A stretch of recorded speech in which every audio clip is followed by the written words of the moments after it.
সংসদ নির্বাচন ও গণভোট দিতে আজও ঢাকা ছাড়ছে সাধারণ মানুষ। সড়ক, নৌ এবং রেলপথে রয়েছে যাত্রীদের উপচে পড়া ভিড়। তবে কমলাপুর রেল স্টেশনে গিয়ে টিকিট না পাওয়া এবং অতিরিক্ত ভাড়া আদায়ের অভিযোগ পাওয়া গেছে। যদিও স্বস্তিতে বাড়ি ফিরে ভোট দিতে পারাটাই তাদের মূল লক্ষ্য। বিস্তারিত আরিফ হকের প্রতিবেদনে। এই দীর্ঘ সারি দায়িত্বের কথা বলে, সচেতনতার কথা বলে।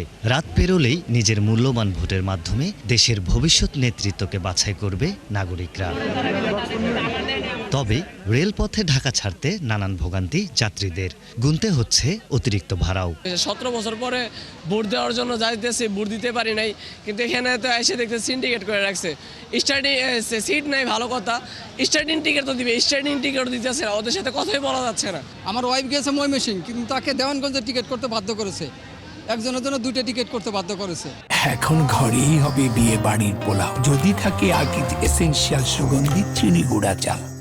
টিকিট কাউন্টার থেকে জানানো হয়, যাত্রীদের অতিরিক্ত চাপ ও টিকিট সংকটের কারণে এমন পরিস্থিতির সৃষ্টি হয়েছে। আমাদের যেখানে অতিরিক্ত টাকাটা দেওয়া হচ্ছে, সেখানে অতিরিক্ত টিকিটের মূল্য যেটা ওইটা রাখা হচ্ছে। হয়তো একটা মানুষ রাজবাড়ি যাবে, আমার ওখানে সিট শেষ, আমার সেখানে পরবর্তীতে আপনাকে দর্শনা অথবা চুয়াডাঙ্গা অথবা খুলনার সিট নেওয়া হচ্ছে।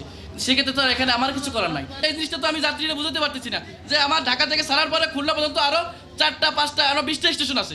এদিকে নির্বাচন উপলক্ষে গত কয়েকদিন ধরেই সদরঘাটেও ছিল যাত্রীদের উপচে পড়া ভিড়। নদীপথ নিরাপদ রাখতে বাড়তি নিরাপত্তা ব্যবস্থা নিয়েছে সরকার।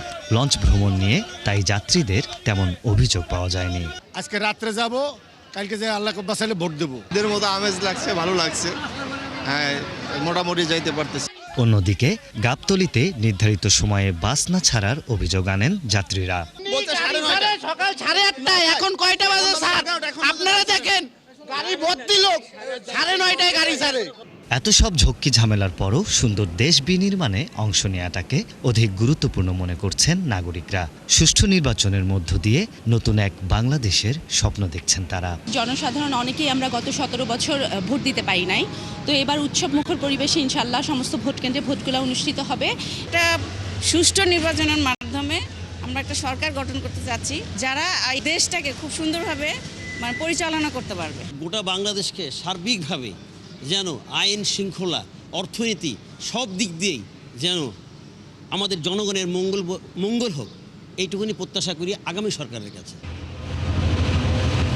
আরিফ হক, ৭১, ঢাকা।